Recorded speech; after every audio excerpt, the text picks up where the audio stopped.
할렐루야. 오늘 이 자리에 나오신 여러분 모두에게 하나님의 은혜와 사랑이 함께하기를 예수님의 이름으로 축원합니다. 우리 옆 사람하고 방긋 웃으시면서 안녕하세요, 반갑습니다 인사할까요? 안녕하세요, 반갑습니다. 옆 사람을 좀 뚫어지게 쳐다보면서 당신은 아무리 봐도 복덩어리가 틀림이 없습니다. 강조하세요. 당신은 아무리 봐도 복덩어리가 틀림이 없습니다. 이 복덩어리에게 사랑하고 축복합니다. 사랑하고 축복합니다. 아멘. 우리 3층에 계신 성도 여러분들도 사랑하고 축복합니다. 여러분, 설교를 시작하기 전에 시작하면서 달달한 사랑의 시 한 편을 소개하려고 합니다.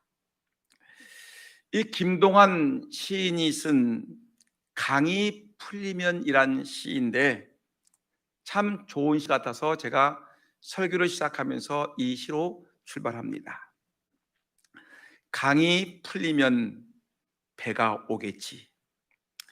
배가 오면은 님도 탔겠지. 님은 안 타도 편지야 탔겠지. 오늘도 강가서 기다리다 가노라. 님이 오시면 이 소름도 풀리지. 동지 섣달에 얼었던 강물도 제못에 녹는데 왜 안이 풀릴까? 오늘도 강가서 기다리다 가노라. 여러분, 멋진 시 아닙니까? 시인은 지금 사랑하는 님을 기다리고 있습니다. 강물이 풀리면 배가 오겠고 그 배에 사랑하는 님이 탔겠고, 만일에 그 사랑하는 님이 타지 않았으면 사랑하는 님이 나에게 보내는 편지라도 탔겠지. 사랑의 편지는 올 것이라는 기대를 가지고 강가서 기다리는 시인의 모습을 바라봅니다. 사랑하는 님이 오시면 지금까지 겪었던 모든 소름도 얼었던 강물이 녹듯이 다 녹아질 것을 믿고 있는 것입니다. 그래서 오늘도 강가에서 사랑하는 님을 기다리고 있습니다. 사랑하는 성도 여러분, 여러분들은 지금 누구를 기다리고 계십니까? 여러분들은 무엇을 기다리고 계십니까? 여러분, 인생은 기다림입니다. 인생은 기다림이라는 이 말에 여러분들은 마음에 깊은 생각을 하셔야 됩니다. 살아있는 모든 존재는 항상 무엇인가를 끊임없이 기다리는 존재인 것입니다. 새 생명이 어머니 뱃속에서 잉태되었습니다. 새 생명이 이 세상에 나오기까지는 어머니 뱃속에서 10개월 동안을 머물러 있어야 되는 것입니다. 출생과 함께 아이가 엄마 아빠를 부르고 아장아장 걸음마를 하기까지는 최소한 1년을 기다려야 되는 것입니다. 이 아이가 유치원을 가지요. 이 아이가 초등학교를 가고 중학교를 가고 고등학교를 졸업하고 대학을 지나가기까지는 거반 20년의 세월이 흘러가야 되는 것입니다. 대학을 졸업하고 이제 취직을 기다립니다. 그리고 결혼을 하고 가정을 이루게 됩니다. 그리고 아이를 낳습니다. 그리고 세월이 흘러서 나이가 들면 죽음을 기다리는 것이 인생인 것입니다. 그래서 인생은 기다림으로 시작해서 기다림으로 맞춰진다라는 철학적 명제가 있는 것입니다. 근데 현대인들에게 기다림은 익숙하지 않은 단어입니다. 특별히 우리 민족은 빨리빨리 병이 걸렸지요. 외국에 나가보세요. 길거리에 서 있는 상인들이 한국 사람만 나타나면 싸요 빨리빨리 오세요 싸요라고 여러분 외칠 정도로 한국 사람들은 빨리빨리 급한 병에 걸려 있습니다. 사탕을 입에 넣자마자 어떡하죠? 와드득 깨물어 먹습니다. 이빨이 부러지든 사탕이 깨지든, 여러분, 우리는 급해서 사탕을 빨아먹지 못하고 우리는 깨물어 먹습니다. 실제로 여러 외국인들과 함께 사탕을 주고 실험해 본 결과가 한국 사람이 가장 먼저 사탕을 깨뜨려 먹는다는 통계가 나왔습니다. 자판기에 커피를 뽑는 것만으로도 단박에 우리 민족이 얼마나 빠른 민족인가를 알 수가 있습니다. 실험을 했는데 10명 가운데 3사람은 동전을 땡 하고 넣자마자 뚜껑을 열고 컵을 뽑으려고 합니다. 또 나머지 7명의 사람들은, 여러분, 자판기에 커피가 다 쏟아진 다음에 불이 꺼지지 않습니까? 근데 불이 꺼지기도 전에 허리를 굽혀가지고 커피가 다 나왔는지 이렇게 잡고 있는 것이 한국 사람의 모습인 것입니다. 밥을 할 때도 기다리지 못합니다. 빨리 밥 먹겠다고 밥 뚜껑을 확 열어버립니다. 그래서 제대로 된 밥을 먹지 못하는 사람들이 많습니다. 밥은 얼마나 빨리 먹는지, 빨리 밥을 먹다가 일찍 죽는 사람들이 많이 있습니다. 패스트푸드 문화, 인스턴트 문화에 길들여진 우리들이 인내심을 가지고 기다리는 것이 쉽지 않습니다. 여러분, 기다림은 매우 중요한 것입니다. 기다림은 내일의 희망이요 꿈입니다. 기다림은 우리의 인생을 성숙시키고 풍요롭게 하는 것입니다. 기다림은 오늘의 현실을 넘어서 내일을 다가서게 하는 큰 힘이 바로 기다리는 것입니다. 그런 점에서 기다릴 줄 아는 사람은 지혜로운 사람이라고 얘기할 줄 알고, 이런 사람을 슬기로운 사람이라고 말하는 것입니다. 기다림에 성공하면 인생에 성공할 수 있습니다. 그런데 우리는 기다리지 못해서 이를 그르칠 때가 너무나 많습니다. 중요한 일을 결정할 때 조금만 기다리고 좀 더 숙고하고 좀 더 생각을 해보게 되면 참 안전할 텐데, 급하게 서두르고 일을 진행하다가 화를 당하는 사람들이 많이 있습니다. 기초를 튼튼히 세우지 않고 실적을 올리려고 성급하게 일하다가 모든 것이 와르르 무너지는 사람들이 얼마나 많습니까? 여러분, 성경을 보게 되면 사무엘상 13장을 보게 되면 안타까운 이야기가 등장하는데, 거기 보게 되면 이 사울이 왕이 되고 얼마 안 돼서 블레셋과 전쟁을 치르게 됐습니다. 전쟁을 위해서 사무엘 선지자가 기도를 해줘야 되는데 기도하기 위해서 오기로 하신 선지자가 일주일이 지나도 오지 않는 것입니다. 그러니까 이 블레셋 군대들은 전쟁을 하기 위해서 잔뜩 모여 있는데, 진을 치고 전쟁을 준비하고 있는데, 이 사울 임금은 불안한 겁니다. 사람들은 흩어지기 시작하고 전쟁을 해야 되는데 전쟁의 준비는 되지 않았고, 그러니까 사울 왕은 조급한 마음이 앞서기 시작을 했습니다.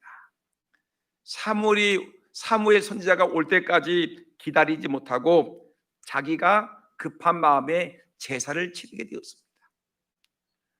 여러분, 이때 하나님이 사무엘 선지자를 통해서 사울 임금을 책망하십니다. 사무엘상 13장 13절에서 14절 말씀 보니까 이렇게 사무엘 선지자가 이렇게 임금에게 말합니다. 왕이 망령되이 행하였도다. 왕의 하나님 여호와께서 왕에게 내리신 명령을 지키시 아니하였도다.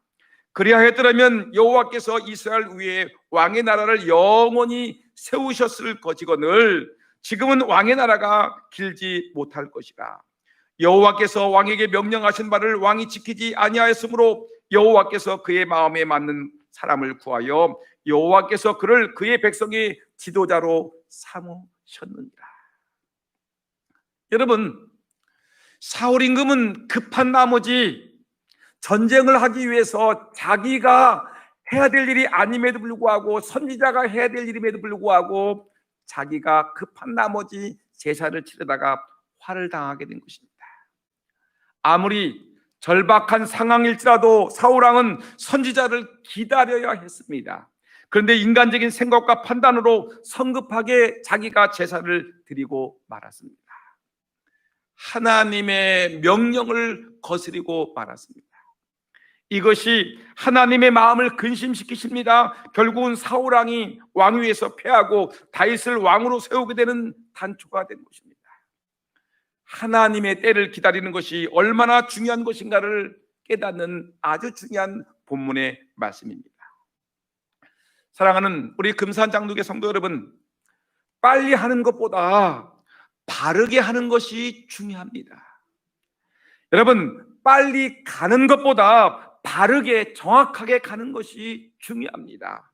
모든 것은 정한 때가 있고 기한이 있습니다. 우리는 내 생각, 내 경험, 내 판단이 아닌 하나님이 정하신 목적을 이룰 때를 기다리는 지혜가 매우 필요한 것입니다. 때를 기다릴 줄 아는 사람이 바로 믿음이 좋은 사람입니다. 당장 눈앞에 보이는 문제를 보고 비난하거나 정죄하지 마십시오. 여러분, 미래를 보고 기도하고 격려해 주십시오. 그리고 기다려야 되는 것입니다. 당장 눈앞에 있는 어떤 일이 지금 내가 보기에는 답답하고 내가 보기에는 문제가 있고 내가 보기에는 어떤 아픔이 있는 것 같은데, 근데 우리가 가만히 참고 기다리다 보게 되면 그것이 하나님의 때가 되어서 아름답게 멋있게 은혜롭게 이루어질 때가 너무나 많다는 것입니다. 사랑하는 성도 여러분, 하나님의 시간표와 우리의 시간표는 분명히 다릅니다. 하루가 천년 같고 천년이 하루 같은 것이 믿음의 세계이고 이것이 하나님의 시간표입니다. 하나님께서는 조급하게 사는 우리들에게 이렇게 말씀하십니다. 오늘 본문 이사야 30장 18절 말씀 보니까, 그러나 여호와께서 기다리시나니 이는 너희에게 은혜를 베풀려 하시며 일어나시리니 이는 너희를 긍휼히 여기려 하심이라. 대저 여호와는 정의의 하나님이십니다. 그를 기다리는 자마다 복이 있도다. 여러분, 우리 하나님이 말씀하십니다. 내가 기다린다. 너희에게 은혜를 베풀기 위해서 기다린다라고 얘기하시면서 기다리는 자에게 복이 있도다라고 우리에게 분명히 말씀하고 있는 것입니다. 여러분, 우리 하나님이 우리에게 기다리는 자에게 복이 있다라고 말하는데, 기다리는 자는 그럼 과연 어떤 축복이 있는 것입니까? 오늘 18절 말씀 보니까, 그러나 여호와께서 기다리시다니 이는 너희에게 은혜를 베풀려 하시며, 여러분, 기다리는 자에게 하나님 복을 주시는데, 여러분, 기다리는 사람에게 하나님이 은혜를 베풀어 주신다라고 얘기했죠. 또 하반절 말씀 보니까 대저 여호와는 정의의 하나님이시라. 그를 기다리는 자마다 복이 있도다. 하나님께서는 기다리는 자기의 택하신 백성들을 하나님께서 말씀하시기를 그들에게 은혜를 베풀어 주시겠다, 그리고 그들에게 기다리는 자에게 복을 주시겠다라고 약속하고 계신 것입니다. 여러분, 은혜라는 말이 우리가 많이 쓰는데, 은혜 받았다, 은혜입니다, 은혜를 내리시옵소서라고 우리가 하는데, 이 은혜라는 말은 어떤 말이냐면 헬라어로 말하게 되면 이것은 카리스라고 얘기하는데, 이 카리스란 말의 뜻은 원래 값없이 받는 호의라는 것입니다. 내가 돈을 내지 않았지만 상대방이 나에게 좋은 호감을 갖고서 나에게 그냥 무료로 주는 이런 선물을 갖다 우리는 은혜라고 얘기합니다. 두 번째 의미는 뭐냐면, 받을 자격이 없는 나에게, 받을 자격이 전혀 없는 자에게 조건 없이 베풀어 주는 어떤 혜택을 우리는 은혜라고 얘기하는 것입니다. 은혜 받았다, 은혜 받았다. 하나님을 기다리면 하나님께서 값없이 은혜를 베푸실 것이고, 또 그를 기다리는 자에게 하나님이 복을 주실 것인데, 여러분, 이 하나님의 은혜, 하나님이 주시는 복을 누리시는 우리 모두가 되기를 주의 이름으로 축원합니다. 여러분, 나 같은 죄인이, 우리는 우리 자신을 돌아보게 되면 얼마나 죄가 많습니까? 허물들 말고, 입만 열면 죄를 범하고 눈을 뜨면 죄를 범하고 허물이 많은 우리들이 아닙니까? 근데 허물 많은 죄인들이, 문제 많은 죄인들이 하나님의 자녀가 되었으니 이것이 은혜가 아닙니까? 여러분, 우리 같은 형편없는 죄인들이 하나님의 은혜 가운데 하나님 나라의 백성이 되었고 하나님 나라의 일꾼이 되었으니 여러분, 이거 하나님의 값없이 주시는 축복이 아니겠습니까? 우리 모두는 하나님의 은혜를 누리고 있습니다. 근데 야고보서 5장 11절 말씀 보니까 이런 말씀이 있습니다. 보라, 인내하는 자를 우리가 복되다 하나니라고 얘기했습니다. 인내하는 자, 참고 또 참고 기다리는 자를 우리는 복되다 한다라고 성경은 얘기하고 있는 것입니다. 오래 기다릴 줄 아는 자가 하나님의 큰 축복을 받는 것이고, 조급한 자는 하나님의 뜻을 이룰 수 없고 하나님의 축복을 받을 수 없다라는 말씀입니다. 우리가 잘 알고 있는 성경의 내용을 볼까요? 아브라함의 아내 사라가 있습니다. 이 사라는 하나님께서 말씀하셨습니다. 아브라함아, 너의 자손이 저 하늘의 별과 같고 바닷가의 모래알같이 너의 후손을 많게 하리라. 하나님이 약속하셨습니다.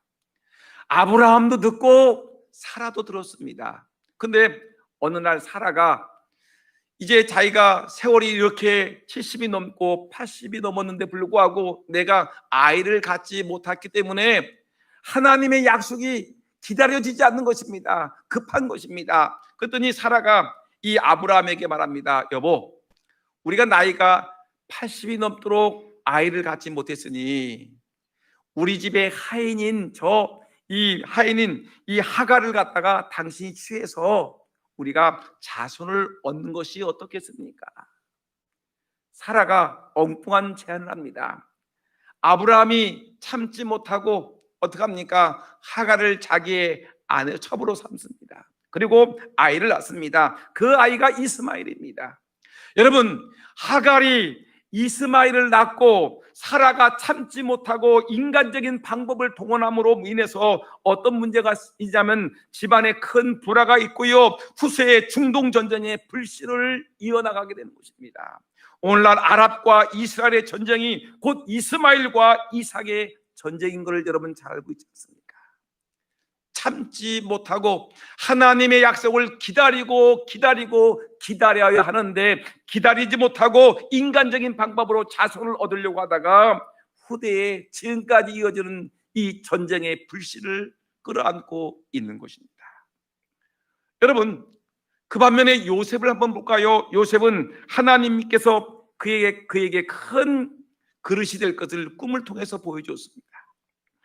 형제들이 모함합니다. 그래서 형제들에게 죽을 고비를 넘기고 구덩이에 빠져서 죽을 고비를 당하다가 결국은 이 애굽의 상인들에게 팔려서 이제 종살이를 하게 되었습니다.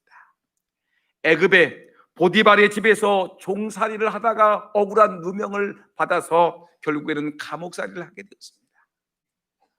여러분, 하나님은 요셉에게 큰 그릇이 될 것을, 큰 인물이 될 것을 꿈을 통해서 보여줬는데, 근데 이것이 여러분 어떻습니까? 현실 속에서는 억울하게 잡혀서 구덩이 속에 처박힘을 당하고 죽을 고비를 넘기고 여러분 종살이로 팔려가고 감옥 속에서 감옥살이를 하게 되는 전과자의 신세가 되었으니 인생 비참해지지 않습니까? 근데 요셉은 하나님의 약속을 기다렸습니다. 기다렸더니 14년이 지난 다음에 하나님이 그에게 하나님 축복을 주시는데 애굽의 국무총리가 되는 위대한 하나님의 인물로 세워지게 되는 것입니다. 기다렸더니 하나님께서 그 꿈을 이루어 주시더라는 하나님의 말씀인 것입니다. 여러분 잘 알고 있는 다윗을 한번 생각해 볼까요? 다윗은 왕으로 기름을 받기 전에 10년간이나 사울의 칼을 피해서 도망 다녀야 됐습니다. 이굴 저굴 다니면서 이 바위 저 바위 뒤에 숨으면서 그의 생명을 이어나갔습니다. 10년 동안이나 도망 생활했습니다. 근데 하나님의 뜻이 이루어지고 하나님의 축복의 날이 올 때까지 다윗은 절망하지 아니하고 기다렸더니 대성군 다윗 임금으로 우뚝 서게 된 것을 성경은 증언하고 있는 것입니다. 여러분 기다려야 됩니다. 오늘 내가 기도한 것이 당장 응답되지 않았다고 낙심하고 절망해서는 안 됩니다. 여러분들의 꿈이 현실적으로 이루어지지 않는다고 절망하고 낙심해서는 안 됩니다. 여러분, 큰 것은 참고 기다리는 사람이지만 여러분, 작은 것은 견디지 못하고 뛰쳐나가는 사람들이 작은 그릇입니다. 참고 기다리지 못하는 사람은 큰 그릇이 될 수 없고 큰 축복을 받을 수 없습니다. 무릇 그를 기다리는 자는 복이 있도다라는 하나님의 음성을 들어야 되는 것입니다. 우리가 잘 알고 있는 요한복음 15장의 말씀을 보게 되면 예루살렘 성 안에 들어가자 보게 되면 베데스다 연못이라는 것이 있습니다. 근데 베데스다 연못에는 전설이 있습니다. 전설 따라 삼천리에 보게 되면 어떤 내용이 나오게 되냐면 베데스다 연못에 이 천사가 내려와서 천사가 물을 한번 휘 하고 젖어놓게 되면 물이 움직이게 되게 되면 그때 제일 먼저 그 물에 들어가서 목욕하는 사람은 그의 병이 어떤 병이든지 고침받을 수 있다라는 이런 전설이 있었습니다. 사람들이 병든 사람들이 몰려들기 시작했습니다. 근데 그 중에 38년 된 병자가 있었습니다. 이 병자도 물이 동할 때에 달려가기를 원했지만 자기보다 더 빠른 사람들이 들려가서 그는 38년 동안 병을 고치지 못했습니다. 근데 38년의 세월이 흐르는 동안 그럼에도 불구하고 그는 포기하지 않았습니다. 기다렸습니다. 하나님의 긍휼하심을 기다렸습니다. 하나님의 은혜를 기다렸습니다. 때가 되었습니다. 하나님의 때가 되었더니 예수님께서 예루살렘을 찾아오시고 예루살렘 성 안을 들어가셔서 베데스다 연못가를 찾으셔서 38년 된 환자를 찾으시고 그 38년 된 환자에게 내가 낫고자 하느냐? 주님이 말씀하시면서 그를 일으켜 세우셨습니다. 38년을 기다렸더니 하나님이 그를 깨끗하게 치료하신 것입니다. 여러분, 병든 자 있습니까? 약한 자 있습니까? 속상한 자 있습니까? 여러분, 고민이 있습니까? 아픔이 있습니까? 답답한 것이 있습니까? 풀리지 않는 문제가 있습니까? 절망하거나 포기하거나 낙심하거나 주저앉거나 여러분 뛰쳐나가지 마시고요, 하나님께 기다릴 수 있는 기다림의 은혜가 있기는 하나님의 종들이 되기를 예수의 이름으로 축원합니다. 기다리는 자에게 복이 있다. 기다리는 자에게 하나님의 은혜를 주신다고 분명히 약속하고 있는 것입니다. 얼마 전에 성도님이 주신 이 도성금을 가지고 제가 유익하게 썼습니다. 책을 제법 두툼한 책들을 몇 권을 샀습니다. 그 중에 종교개혁자 존 칼뱅이라는 사람이 쓴 책을 샀습니다. 칼뱅은 기도에 관한 내용을 이렇게 설명했습니다. 여러분, 칼빈의 얼굴을 보게 되면 아주 날카롭게 생겼죠. 기도하지 않을 사람 같이 보이는데 칼뱅이 기도에 관한 글을 읽어보게 되면 대단합니다. 이렇습니다. 동일한 기도를 두세 번 하는 것으로 그치지 말고 필요할 때마다 자주, 즉 100번이든 1000번이든 간구해야 한다. 우리는 하나님의 도우심을 기다리는 일에 지쳐서는 안 된다. 칼빈이 말했습니다. 우리 장로교회 창시자였던 칼빈, 종교개혁을 완성했던 칼빈, 기도의 사람이었던 칼빈이 말하기를 이렇게 얘기합니다. 동일한 기도 두세 번 기도하고서 아이고 기도가 응답이 안 되네, 하나님은 우리의 기도를 응답해 주지 않는가 봐 하면서 포기하고 좌절하지 말고 그것이 필요한 기도라면 두세 번 기도하고 멈추지 말고 100번을 기도해라. 아니 1000번을 기도하다. 하나님의 도우심을 기다리는 동안 하나님이 주실 그날까지 도우심을 기다리는 일에 우리가 지쳐서는 안 된다. 여러분, 하나님이 주실 은혜를 기다리기 위해서 1000번, 10,000번 기도하는 저와 여러분 모두가 되기를 예수님의 이름으로 축원합니다. 낙심하지 마세요. 절망하지 마세요. 코로나19로 인해서 사업이 어렵다고요, 낙심하지 마세요. 여러분, 삶이 핍박하다고요, 여러분 괴로워하지 마세요. 기다리세요. 하나님이 우리에게 말합니다. 기다리라. 기다리는 자에게 복이 있다고 우리에게 분명히 말씀하시고 있습니다. 하나님의 은혜를 기다리는 일은 멈추지 말아야 됩니다. 하나님은 언젠가 하나님의 정하신 때에 우리를 도우실 것입니다. 마태복음 20장을 보면 예수님이 여리고를 지나가시는데 여리고에 답답하고 힘들게 살았던 소경 두 사람이 있었습니다. 예수님이 여리고를 지나간다는 말을 듣고서 소리 지르기 시작합니다. 다윗의 자손 예수여, 다윗의 자손이여, 불쌍히 여기소서, 다윗의 자손이여, 우리를 불쌍히 여기소서라고 절규를 합니다. 왜냐? 자기의 이 답답한 두 눈이 풀려지기를 위해서 눈물 뿌리며 소리를 지릅니다. 다윗의 자손 예수여, 우리를 불쌍히 여기소서라고 외치고 있습니다. 이때 사람들이 말합니다. 예수님의 제자든 주변 사람들은 예수님을 끔찍히 유하는 사람들이 소경이 예수님을 향해 소리 지르니까 이놈들아 시끄러워, 이놈들아 시끄럽다니까 조용히 해라고 얘기하는데, 그럼에도 불구하고 이들은 낙심하고 주저하지 않습니다. 기다리지 못합니다. 이들은 어떻게 합니까? 기다립니다. 예수님, 다윗의 자손이요, 다윗의 자손이요, 우리를 불쌍히 여기소서. 자기의 질병을 고치기 위해서 필요할 때마다 그들은 기도합니다. 기다리면서 주님 고쳐달라고 외치고 있지 않습니까? 이들이 끊임없이 주저하지 않고 주님께 고쳐달라고, 자기가 불쌍하다고 고쳐달라고 했더니 긍휼의 하나님이 고기를 드십니다. 긍휼의 하나님이 이들을 돌아보시면서 손을 얹으시고 이들을 치료하십니다. 여러분, 우리가 잘 알고 있는 누가복음 18장을 보게 되면 불의한 재판관이 나오고, 여러분, 억울한 일을 당한 과부가 나오지 않습니까? 불의한 재판관은 하나님도 없다고 얘기했던 사람이고요, 사람들을 무시하는 못된 재판관입니다. 불의한 재판관이라고 성경은 얘기합니다. 근데 불의한 재판관 옆에 누가 나오냐면 이 억울한 일을 당한 힘없는 과부가 나옵니다. 과부가 여러분 억울한 일을 당했습니다. 그래서 재판관에게 하소연합니다. 재판관은 불의한 재판관이기 때문에 이 과부의 말을 듣지 않습니다. 그러나 과부는 날마다 자기 억울한 일을 놓고 이 재판관을 찾아가서 내 억울한 사정을 해결해 달라고 외치고 있지 않습니까? 날마다 집 앞에서 데모하듯이 내 억울한 일을 해결해 달라고 하소연하니까 재판관이 생각합니다.